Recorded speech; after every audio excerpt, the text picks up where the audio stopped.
I think the presentation, the workshop today was very enlightening. I thought you were very engaging. You had everyone's attention.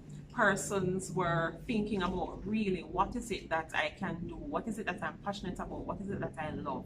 You know, I heard a conversation at the back because I was around the back, and persons were really thinking, you know, what persons normally come to me for, how resourceful am I? So, you know, the conversation was really relevant, the topic was really relevant, persons gravitated towards it, and I thought it was well prepared and well thought out presentation. I especially liked the flow.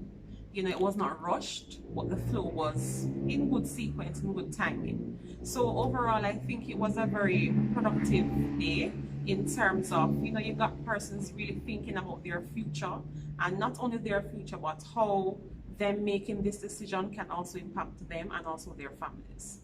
One more thing I would like to add, persons were really appreciative of the fact that you had some level of experience, and you shared that with us, you know, being a trained teacher, you know, going through the whole process. So it was a sense or a feeling that you understand, you know, our current situation, and so persons were more open to hear and to listen, you know, because you did it, so they can do it too.